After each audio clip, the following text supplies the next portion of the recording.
que é o Open Doors? Quando eu aprendi isso, eu falei, era isso que eu estava precisando. Open Doors é o seguinte, você vai fazer uma conta mensal em dinheiro, que representa o dinheiro, que vai colocar nessa conta todos os custos fixos, incluindo ali o seu salário. O salário que você ganha, que o consultório te paga. Éder, mas eu não pago um salário para mim. Eu simplesmente pego o caso do paciente, o paciente paga, eu ponho na minha conta. Cara, beleza, você tem síndrome do dentista pobre. Calma, a gente vai chegar lá. Não tá certo, óbvio que não tá certo. É como se, imagina o dono da empresa, o dono de uma empresa qualquer. O dono da empresa, a conta da empresa e a conta dele é a mesma coisa. Pessoal, pode ser uma empresa grande ou uma empresa pequena, não importa. Não funciona. Porque você não consegue nem sequer mensurar lucro, custo, nada. Então esse é um princípio fundamental. Éder, mas a minha empresa vai me pagar quanto? Meu consultório vai me pagar quanto?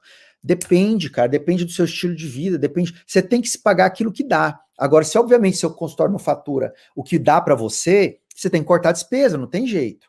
Mas o Open Doors, voltando no Open Doors é o total de dinheiro que você consegue passar um mês inteiro sem precisar entrar nenhum cliente novo. Não precisa entrar nenhum cliente novo. Se amanhã eu parar de atender e não entrar nenhum cliente, quanto tempo eu sobrevivo, mantendo a minha estrutura de trabalho e mantendo o meu salário? Então, o Open Doors é uma quantidade de dinheiro que sustenta essa estrutura e a mim, como salário, e o tempo de Open Doors é o que garante para você segurança. Qual que é o tempo de Open Doors indicado? Não tem um número certo, mas pra vocês terem ideia como que é forte isso aí, quando eu conheci esse conceito, eu falei, é isso aí, a solução é Open Doors. E eu comecei a fazer Open Doors. Cheguei a um momento que eu estava com 32 meses de Open Door. E aí eu vi que, opa, peraí, mas eu não vou ficar 32 meses sem trabalhar, alguma coisa assim. 32 meses são quase 3 anos. E aí eu entendi que eu posso meter ali uns 6 a 12 meses que tá tudo bem. 12 meses para quem é muito conservador e 6 meses para quem tá bem, não tem um problema de saúde. Se eu tivesse um problema de saúde crônico, que de vez em quando me causasse alguma necessidade especial, se eu tivesse algum problema de saúde crônico, com certeza eu ia aumentar meu Open Doors. Porque se eu tenho um problema que pode vir a eclodir, eu estou me colocando numa situação, ou eu vivo uma situação, onde isso não é um imprevisto, isso é simplesmente algo que vai acontecer ou pode acontecer, que eu não quero que aconteça, mas que pode acontecer, porque eu já tenho uma necessidade crônica, eu já tenho um problema crônico, alguma doença, alguma alteração. Então, por isso que eu falo que o seu Open Doors, ele não é rígido, ele não é fixo, mas o ideal é que você tenha no mínimo 6 meses, de 6 a 12 meses está tudo bem, e o que aumentaria isso seria a condição de saúde, é o que me faria aumentar um pouco mais, condição de saúde. Beleza, Éder, entendi Open Doors. Então, a primeira coisa que eu tenho que perseguir na minha vida é fazer Open Doors. Ah, Éder, eu tenho que fazer Open Doors. Tenho. Como que eu vou fazer Open Doors? A jornada da riqueza. A jornada da riqueza é a trajetória. E ela começa onde? Ela começa exatamente na questão do erro de precificação. Eu preciso fazer Open Doors, mas se eu cobro errado, se eu precifico errado, como que eu vou fazer um Open Doors? Como que eu vou fazer Open Doors, Éder, se eu não estou sabendo cobrar? E o que é não estar sabendo cobrar? O não estar sabendo cobrar é a maioria dos colegas profissionais, eles têm uma precificação que eles mesmos não sabem explicar por que cobram aquilo. É muito triste quando eu vejo um profissional que cobra e não sabe por que cobra aquilo ali. É muito surreal. E eu vou falar uma verdade muito, muito sincera. Essas pessoas que não sabem por que cobra o que cobra, só não estão falidas, literalmente só não estão falidas, porque a odontologia tem uma excelente margem de lucro. Se você pegar um supermercado ou alguma coisa, supermercado tem às vezes 5% de lucro, 6% de lucro, 7%. O cara tem que... Você imagina você tendo 6, 7% de lucro, qual que seria o impacto de você não saber o custo? Com certeza você vai errar e precificar errado. Agora, a odontologia ainda dá margem, mesmo precificando errado. Mas não dá para ficar milionário, gente. Uma coisa é sobreviver, uma coisa é ter um carrinho financiado, uma coisa é estar pagando uma casinha, um apartamentinho, outra coisa é chegar e ficar milionário, ficar independente financeiramente. É totalmente diferente uma coisa da outra. É outro jogo, é outro padrão de jogo. Mas não é o padrão de trabalho. Não é o que você faz que deixa você milionário ou não. Não em termos de trabalho, é o que você faz com o seu trabalho, com o fruto do seu trabalho. Então, para acertar isso aí, primeiro passo, aprender a precificar. Eu começo usando uma linha base de preço, que é a boa e velha, a capacidade de pagamento do mercado. Qual que é a média do mercado? Todo mercado ele é autorregulável, com exceções, mas o mercado genérico ele é autorregulável. Ou seja, o que é o autorregulável? Lei da oferta e da procura. Tenho duas canetas. Tem 4 pessoas querendo comprar caneta. Eu subo o preço da caneta porque tem mais demanda do que oferta. Quem quiser, então, dessas 4 pessoas, tem que me pagar mais caro. Se eu tenho 4 canetas e tem uma pessoa para vender, eu vou precisar fazer promoção dessa caneta, se eu quiser vender, ou baratear o preço de tudo. Porque tem menos comprador. Isso é lei de mercado, oferta e demanda. É o que move o mundo capitalista. Ah, na odontologia, dá para sair disso, Éder? Dá, mas como é que é, Éder? Eu comecei agora, eu estou num momento agora. Bom, você está no momento agora, você vai fazer a média de mercado de acordo com as pessoas que têm o seu perfil de trabalho. Óbvio que você não vai se comparar se você não é uma clínica popular com uma clínica popular. Mas você também não pode se comparar com a clínica de um cara que tem puta nome na cidade, que tem história, que tem muito lastro profissional, e para você que não tem ainda isso aí. Você pode talvez ser melhor clinicamente com ele, mas as pessoas estão com a base dela referenciada em outra pessoa. Você vai ter que construir a sua. Então você vai na média das pessoas que estão naquilo ali. E, obviamente, essa média ela tem que superar os seus custos, porque senão você vai trabalhar pagando para trabalhar. O que normalmente em odontologia vai acontecer quando você vai na média? Vai acontecer. Se você acertou e não está se comparando nem com clínica popular, nem com clínica AAA, você vai acertar. Agora, isso é o suficiente até um dado momento, que é o momento de você achar o teto de produtividade. O que é o teto de produtividade, Éder? Eu, você, todo mundo, nós temos isso, gente. Uma coisa é você não saber usar, mas você tem. É tipo eu falar assim, ó, todo mundo aqui tem um coração.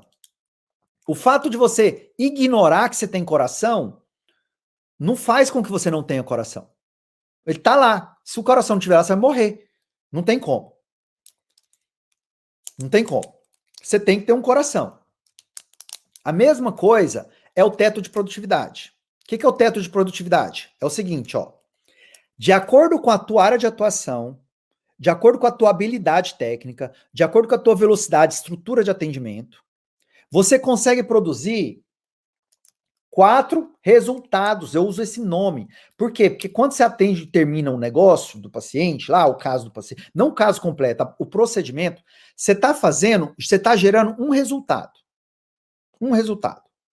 Então eu, Éder, com a minha habilidade atual, eu consigo fazer 1, 2, 3, 4, 5 resultados por dia. E eu consigo fazer 5 resultados por dia todos os dias da semana. 5 vai ser o meu teto de produtividade. Éder, não posso aprender a fazer um 6? Vamos pensar sobre isso. O que acontece quando eu, sabendo claramente dos meus limites, da minha capacidade, entendo claramente que eu faço 5 casos, 5 resultados por dia e termino esses 5 casos satisfeito, feliz, não fico cansado excessivamente e ainda sinto realizado na minha profissão. Tudo aí. O que acontece quando eu enfio um 6º caso? Para eu enfiar um 6º caso, eu vou cansar mais. Para eu enfiar um sexto caso, eu vou ter que abrir mão do horário de chegar em casa. Para fazer um sexto resultado, caso, eu vou ter que pular o almoço. Ou eu vou ter que apertar o 5 e falar, vai no meio aqui, ó. E o que acontece quando eu enfio isso aqui no meio com força? Eu vou empurrar os outros para cima e para baixo. E eu começo a perder qualidade. Não necessariamente qualidade do resultado final. Qualidade de forma global.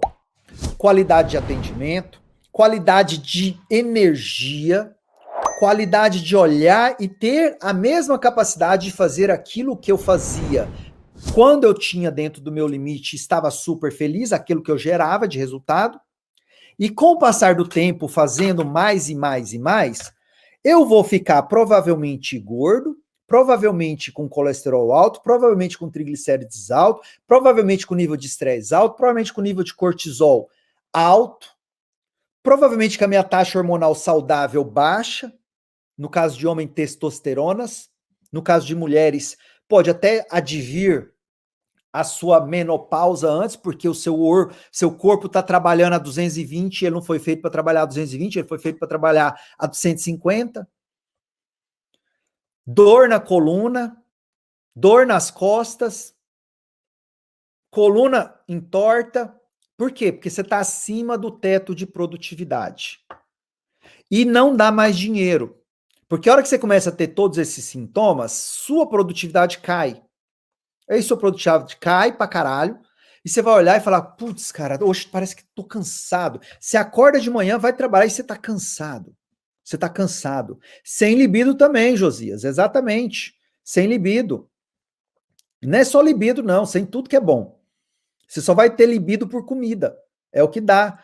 Que inclusive é uma anestesia para o seu nível de estresse. E olha que interessante. Você começa a ganhar dinheiro, você começa a crescer na profissão, e em um dado momento, você não entende o processo de precificação, porque não te ensinaram certo, e até hoje tem gente ensinando errado precificação. E aí você vai atendendo mais gente sem saber onde enfiar a gente, e a tua vida começa a ficar ruim. A tua vida começa a ficar péssima. E quando você vê, você tá um caco, meu. Você tá arrebentando, você tá gastando dinheiro com remédio. O dinheiro que você ganha ali tá indo pro médico, tá indo para a indústria farmacêutica. Então, aí, o que a gente vai fazer então? Quando você bate o teto de produtividade diária, eu bati, Éder, eu tô fazendo agora 5 resultados por dia, era o que eu queria. Era o que eu queria? Então eu vou fazer o seguinte, aqui tem os pacientes. Esse paciente aqui é a Dona Maria. Dona Maria, eu vou falar o seguinte, ó, tem 5, tem gente querendo entrar. Tem gente querendo entrar. Qual que é o meu método de seleção que eu criei? Eu criei esse método de seleção e eu ensino e recomendo, e todo mundo que faz ele me agradece. Não teve uma pessoa que fez isso, voltou para mim e falou, ih, deu ruim, doutor. Deu ruim, Éder. 100%, 100%. 100% que fez isso, voltou para mim e falou que foi bom. 100%. 100%. Igual as pessoas que eu ensinei a largar convênio, as que eu mostrei o caminho de largar convênio. 100% delas se estão super felizes, super gratas e muito melhor porque largou o convênio. Mas largou do jeito certo. Eu ensino a largar do jeito certo. Agora sim, eu tenho 5. Esse é o meu teto. E tem mais paciente querendo entrar. Aí é o seguinte, por que tem mais paciente querendo entrar? Por que esse cara quer entrar aqui? Sabe por que esse cara quer entrar aqui? Porque o meu valor gerado para esses caras aqui começou a ecoar pela cidade. As pessoas falam com outras pessoas. O teu nome tende a ser propagado porque você estava fazendo as coisas que essas 5 pessoas aqui gostam e valorizam. E aí tem uma pessoa de fora que fala, eu quero entrar também, doutor. Eu quero. E aí qual que é o critério? Eu vou olhar na cara e falar esse sim, esse não? Não, eu vou atender só pessoas do cabelo escuro, eu vou atender só loiros, eu vou atender só pessoas com mais de 1,70 m, eu vou atender só gordinhos. Não. Não. Até tem muita gente que erra nesse momento aqui e fala, não, agora eu tenho muito paciente, eu vou atender só a especialidade que eu quero. Será que é o momento de fazer isso? Calma, vamos pensar. Olha só, quando você está com 5 pacientes, e se você tem um dilema, o que eu faço? O que eu faço? Aí a ideia básica, já sei, vou fazer uma especialização para atuar só na área que eu quero. Beleza, você pode atuar só na hora que você quer. Só que você tem 5 aqui. Você tem 5 aqui. Aí se eu vou fazer implantodontia, eu tenho 2 casos de implante. Qual que é o meu problema que eu acabei de comprar? Quanto custa uma especialização de implante? Quanto custa o instrumental inicial para começar a fazer implante? Quanto tempo demora a curva de aprendizado entre eu decidir fazer implante e fazer o primeiro implante na minha clínica? Porque fazer na faculdade não é dinheiro para você. É o contrário, você paga para trabalhar nos outros. É isso. Você paga para trabalhar nos outros. Esse é o modelo de ensino que a gente tem no Brasil. É o modelo. Que vocês às vezes não questionam esse modelo. Mas é o que é. Agora, qual que é a decisão mais fácil? Eu querer pegar esses 5 aqui e filtrar dele, tirar 2. Se eu tiro 2, sabe o que acontece? Porque agora eu vou fazer só implante. Olha o que acontece. Eu não estava com meu teto alto, teto de produtividade. Ó, eu vou fazer isso aqui com meu teto de produtividade, ó. Pronto. Zerou. Voltei para 2 pacientes, desci na escala. Desci na escala. Agora, qual que seria a decisão mais sábia? Decisão que o Éder orienta. Decisão que o Éder orienta é o seguinte, eu tenho meus 5 pacientes, isso aqui é meu teto de produtividade, tem mais paciente querendo chegar, porque o meu nome é Coou! Cidade afora. É para vocês ouvir mesmo, ó, quem não tá ouvindo. Acordar. Beleza? Olha só, esse cara quer entrar aqui. Em vez de eu fazer uma faculdade e eu pagar toda a estrutura para perder 3 clientes, por que eu não vou lá e falo assim, quer saber de uma coisa? Tem mais gente querendo comprar o tempo do Éder do que tempo do Éder disponível para gente. Então a gente aumenta o preço. 10%. 10% a mais. É a técnica que eu desenvolvi e trouxe, apliquei para mim mesmo. E todo mundo que aplica essa técnica me dá retorno positivo. Todo mundo. Aí o que acontece? Aqui nesse intervalo de paciente que gosta de mim, vai ter um cara que vai olhar e falar assim, sabe de uma coisa, doutor? Aumentou demais, aumentou o preço e eu gosto de você, doutor, essa dona Maria aqui. Eu gostei de você, doutor, mas você não vale 10% a mais. Você não vale, Cristina não vale, César não vale, Fernanda não vale, Daniela, vocês não valem 10% a mais. Isso é o paciente falando. E, cara, sinceramente, você quer dar atenção para um paciente que fala para você que você não vale 10% a mais, se você tem fila de espera aqui em cima? Você entendeu? Você vai ficar alimentando alguém que não consegue ver o seu valor, sendo que você tem fila de espera? Você sabe essa dona Maria aqui? Eu não preciso brigar com ela, eu não preciso não gostar dela. Na verdade, ela, tadinha, ela talvez não tenha capacidade de entender sequer o valor que eu gero. Tá tudo bem. Se ela não tem, ela sai da estrutura, vai pagar mais barato para outro e eu vou substituir isso aqui e todo mundo agora por 10% a mais. E aí eu dou um salto no meu faturamento líquido, no meu lucro, sem trabalhar mais.